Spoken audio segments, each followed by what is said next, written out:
Chicos, ¿qué tal? Muy buenas tardes. Disculpen la demora de este video. Sé que hoy empezamos con clases nuevamente de forma virtual. Desde la mañana estaba queriendo subir este video y bueno, por cuestiones técnicas había tenido este retraso en el tiempo, pero bueno, espero que a partir de ahora estos pequeños videos muy sencillitos pues les puedan ayudar a despejar ciertas dudas que tenemos sobre el material, sobre el contenido y les apoyen para poder ir realizando sus trabajos de mejor manera y bueno, que eliminemos un poquito las faltas o los errores que puedan haber. Pues bueno, vamos a comenzar, chicos. Es un contenido muy breve y espero que les sirva para su trabajo. Bien, vamos a comenzar. Bien, lo que aprendimos en los módulos anteriores. Quisiera retomar un poco lo que estuvimos viendo antes de salir de vacaciones de Semana Santa para que tú concibas un poco en qué consiste o en qué consistió la comparación de poemas y por qué estamos estudiando estos temas. Bueno, en primer lugar, recordemos que tanto los poemas como los cuentos, como las novelas y lo que vamos a ver ahora, que son las obras de teatro, pues todo pertenece al género de la literatura, a los grandes géneros de la literatura, que es lo que tú es el material del que tienes que empaparte para empezar a abrir un poco más tu abanico de conocimiento sobre este tema, que son las artes literarias, ¿no? Bien, aquí te pongo algunas ideas principales. Cuando se escribe un poema, el autor recibe influencias de su contexto histórico y cultural, ¿no? Entonces, veíamos y analizábamos que todos aquellos elementos que surgen durante la vida de un poeta, de un escritor, de un historiador, todo influye para la obra que va a realizar el artista en cuestión. Incluso, ¿recuerdas tú cuando estudiamos un poema de Sor Juana Inés de la Cruz? Si tú analizas un poco, pues a ella, por el simple hecho de ser mujer, le costó mucho sobresalir en un ambiente donde solamente los hombres poseían el conocimiento y sin embargo, bueno, su obra, que se considera poesía barroca, pues valió bastante para los estudiosos de la poesía, que dijeron, bueno, esta mujer realmente, pues sí influyó muchísimo. Existieron diferentes corrientes poéticas, chicos, de acuerdo a una época específica. Y si ustedes recuerdan, teníamos, por ejemplo, el futurismo, que es una de las tantas corrientes poéticas que estudiamos. El futurismo, los poetas llegaron a hablar sobre el coche, sobre las bondades del automóvil, porque era algo que no se había visto. Si nos situamos históricamente, pues recordemos que estaban el inicio de la Revolución Industrial, por tanto era algo magnífico, ¿no? Bueno, como en las narraciones, los poemas también buscaron crear un ambiente y un espacio, aunque no siempre fuera real, ¿verdad? No siempre era necesario que se ubicara en una ciudad, en un territorio real, porque obviamente la literatura lo que nos ayuda es ampliar nuestro horizonte, nuestra imaginación. Para embellecer el lenguaje, chicos, los poetas usaron figuras retóricas. ¿Ustedes se acuerdan cuando estudiamos los dichos y refranes populares? Entre ellos veíamos, por ejemplo, la hipérbole, que era la exageración. Si yo dijera, me duele tu desprecio hasta los huesos, pues obviamente no, ¿verdad? Estoy hablando metafóricamente, literariamente, utilizando la hipérbole, que es una exageración. Obviamente, pues los poetas también lo utilizaron. Los poemas son también una muestra de la literatura universal, chicos. Eso ya lo tenemos desde el principio resabido, como los cuentos, novelas y las obras de teatro que ahora veremos. Así pues, pasamos a estudiar otra rama de la literatura, que son los cuentos, que dentro del estudio de la literatura, pues son el cuento y la novela son los géneros más tardíos, los que aparecieron más contemporáneamente. Vamos a proseguir. Bien, estudiamos el cuento y sus características. Y si ustedes recuerdan, les mandé leer por ahí el cuento de A la deriva de Horacio Quiroga, que es un autor latinoamericano, y quería que analizaran por medio de este cuento algunos elementos bien importantes como la trama, los personajes, el ambiente, el espacio y las voces narrativas. A grandes rasgos, lo que tenían que hacer ustedes en una evidencia era poner qué era la trama, que brevemente es la concatenación de todos los hechos que ocurren en una narración, que pueden ser divididos en sus 4 fases, que son planteamiento, nudo, clímax y desenlace. Después teníamos a los personajes, que no se dividen en buenos y malos, en importantes y menos importantes. Tenemos personajes bien definidos como lo son el protagonista, el antagonista, los principales, los secundarios, los ausentes, los incidentales, etcétera, ¿no? Y todos cumplen una función en específico. Tenemos el ambiente, obviamente. El ambiente es todo aquel espacio, ¿qué se podrá decir, chicos? Perceptible, en el que los personajes pueden expresar sus emociones, ya sea tristeza, ya sea alegría, frustración, coraje, etc. El espacio es el escenario donde se llevan a cabo las acciones. Y las voces narrativas, bueno, las voces se dividen en 3 principalmente. En primera persona, donde el protagonista narra de su viva voz las vivencias. Segunda persona, que es como si una voz dentro del subconsciente del protagonista le dijera qué tiene que hacer. Y el narrador omnisciente o tercera persona, que es el que todo lo ve y todo lo sabe. Normalmente lo podemos equiparar a lo que sería el escritor de la obra, pero que no es un personaje, y sino es una voz externa. Ok, dejo un poco de lado lo que es español para irme sobre ortografía. Y bueno, aquí les pongo un pequeño letrero en el que hay una falta ortográfica tremenda que yo sé que ustedes nunca han cometido, y para evitarla en un futuro les doy algunos tips que siempre en clase les he dado.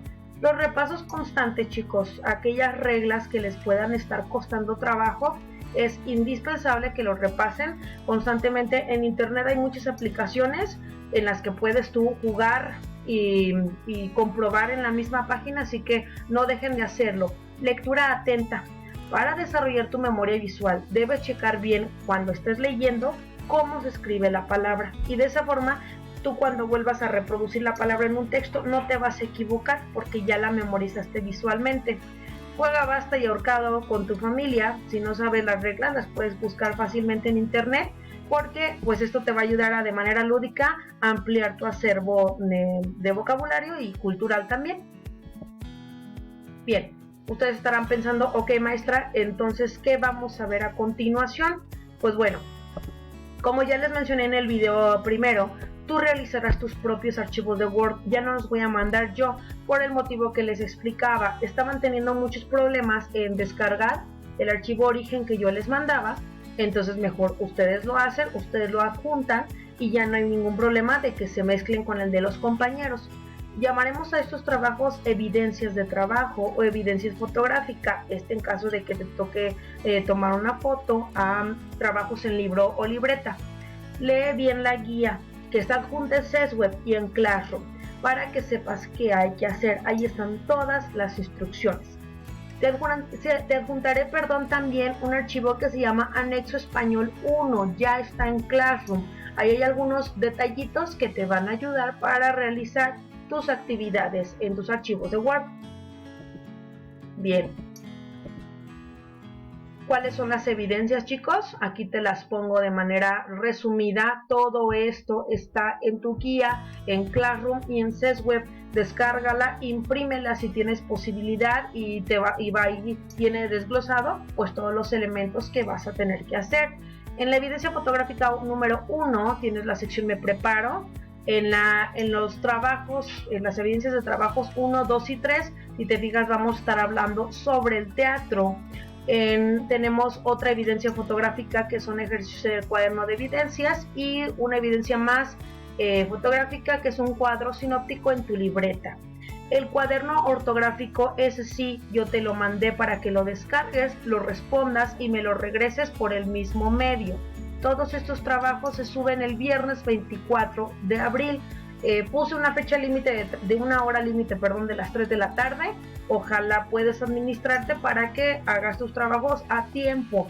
También tenemos las actividades del programa Fomento Lector, chicos. Lo vamos a retomar. Son 3 actividades, pero si tú te fijas, se entregan hasta el viernes 1 de mayo para que tú te administres bien y puedas elegir un libro de la carpeta de Drive que te voy a mandar y comenzar a leer. Obviamente, si tienes otro libro en casa y ya estabas leyéndolo, adelante, con ese está muy bien. Si quieres compartirme en Classroom o por correo cuál es el título de ese libro. Bien, quería hablarte muy brevemente sobre el teatro porque ese es el tema que vamos a abarcar a continuación, chicos. El teatro nació en la antigua Grecia, eso lo debemos tener bien presente. Pertenece al género dramático, que es una de las 3 grandes ramas de la literatura y parte de 3 bases principales. La representación escénica, aquí podemos ver el escenario, que este es un antiguo teatro griego, los diálogos de los personajes, que son la historia que se cuenta a través de los diálogos, y el texto dramático o el guión teatral. Tú vas a hacer un guión teatral, tú vas a tener que tomar de 3 cuentos que yo te propongo, tú tienes que tomar uno y hacerlo, adaptarlo a un guión teatral. Y obviamente este tiene características bien específicas. Vamos a ver. Ok, el teatro es un género literario complejo. Sí, pertenece a una de las grandes bellas artes, precisamente porque incluye historia, incluye la actuación, la ambientación, la escenografía, la arquitectura, la danza, la música, incluye muchas ramas. Entonces, obviamente incluye una historia o una narración, a los personajes no pueden faltar. Incluye la ambientación de la historia porque a través de la escenografía pues se busca que se despierten ciertas emociones en la audiencia. Trata de recrear un espacio o lugar a través de su escenografía y cuenta con las fases narrativas que ya conocemos, planteamiento, nudo, clímax y desenlace. Ok, la peculiaridad del guión teatral, ¿cuál es? ¿Por qué es tan diferente de otros textos narrativos? Se narra a través de los diálogos de los personajes. Aquí ese es el punto medular, porque no hay un narrador como tal. En algunas obras de teatro sí lo añaden, pero no siempre. Ahora, si hay alguna anotación que hacer sobre cómo debe comportarse un personaje o cómo decir su diálogo, se hace a través de las acotaciones, entre paréntesis. Entre paréntesis se pone, no lo sé, Mago Merlín, y entre paréntesis, enojado, y entonces exclamaba, ¿no? ¿Quién osó robar la espada de Excalibur? Por ejemplo, ¿no? Se pone entre paréntesis. Para describir el escenario se utilizan letras cursivas normalmente y se coloca justo después de las grandes divisiones de la obra, que son los actos, escenas y cuadros. Estos elementos tú los vas a estudiar a lo largo de las actividades que te envié. Este es un pequeño ejemplo que encontré lo más allegado a lo que tú podrías hacer en tu guión teatral. Esta es de la obra de teatro El Mago de Oz. Aquí comienzan con su prólogo y si te fijas entre paréntesis están poniendo algunas acotaciones. Aquí ponen cuál es la música que va a comenzar.